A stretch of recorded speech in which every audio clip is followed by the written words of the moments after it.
Hello everyone, I'm Father Andrian, and in this video I'm going to explain about the comparative and the relational meditations on racial methods. The relation of racial conception and racist practice. Racial conception and racist practice are relational. They are to be fully comprehended then only once the constitutively relational aspects are not just integrated into but centered in the account. The conceptions and comprehensions, as well as the institutional arrangements and exclusionary expressions, no doubt are deeply local in the exact meanings and resonances they exhibit, as well as the effects and implications to which they in the end give rise. But these local resonances, nevertheless, almost always are tied to extra entrance territorial conceptions and expressions, those that circulate in wider ripples of meaning and practice. Local expression can be both prompted by and from interactive expressions elsewhere.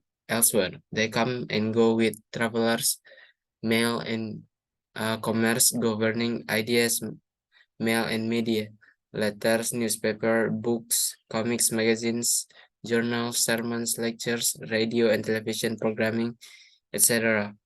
Terms circulate, practices are shaped and fail only to be taken up and refined in environments that prove to be more conducive to their articulations.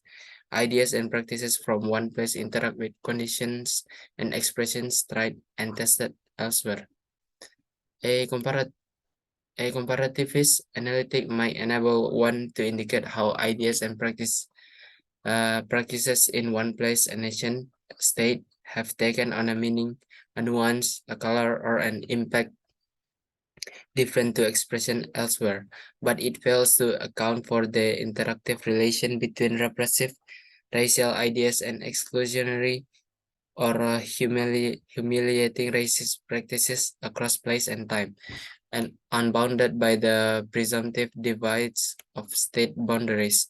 Indeed, a comparativist account pays attention to the relational only as an observed outcome of the compared states, failing for the most part to consider the constitutive condition of the relational components for their very possibility historically and manifestly. Race and racisms are also, and at least as importantly, globally circulating, interacting relational conditions as they are locally indexed, resonant, impacting.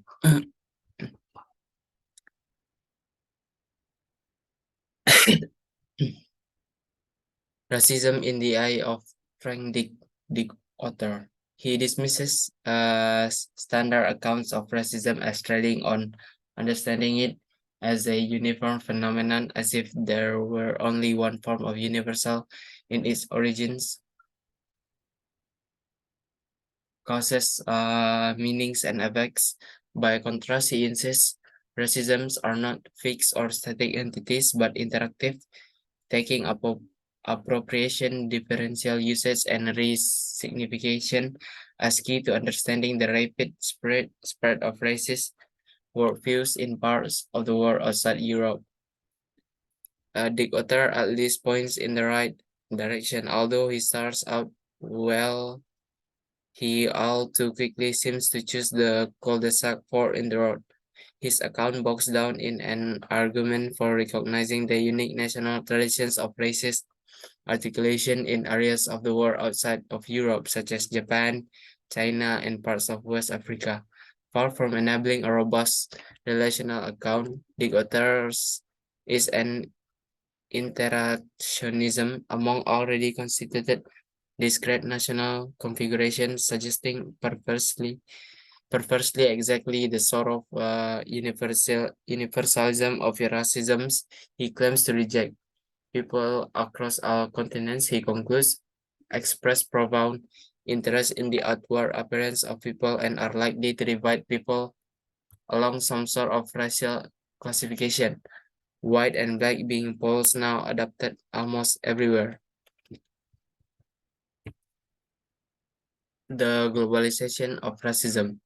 In the first instance, racial ideas, meanings, exclusionary and repressive practices in one place are influenced, shaped by, and fuel those elsewhere. Racial ideas and arrangements circulate cross borders, shore up existing and or prompt new ones as they move between established political institutions. Gayatri Spivak characterizes something like this in literature as uneven permeability, and the notion reflects the movements and impacts at work here. Ideas and practices emanating from elsewhere are made local.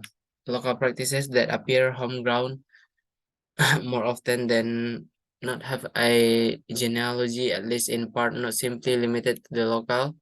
The local may provide a particular timbre and color to the ideas, reference, or application, their sound and style. It gives voice to racial expression and racism and racist arrangement in specific ways.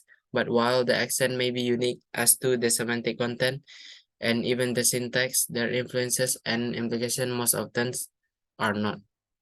Who counts as black and who white differs from one place to another as to do specific meanings attached to the designation and their placements. Nonetheless, in the broad, their relational conditions to each other as concepts to the pragmatics of those concepts, wherever in use, strongly suggest that one so designated and determined conditions of privilege and disprivilege, power and vulnerability will partake.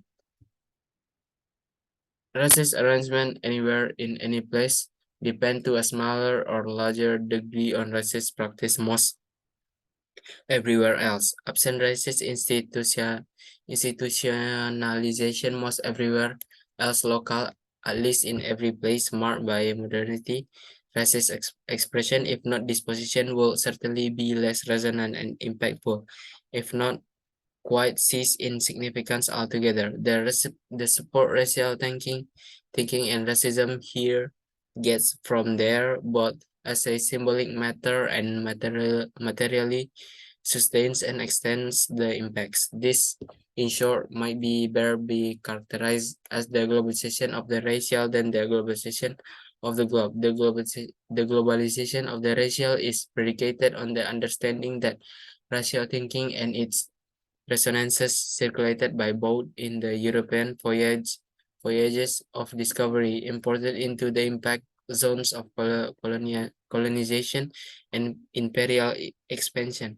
Racial ordering, racial institutional arrangement, and racial control were key instruments of colonial governmentality and control. Uh, that's the end of my presentation. Thank you.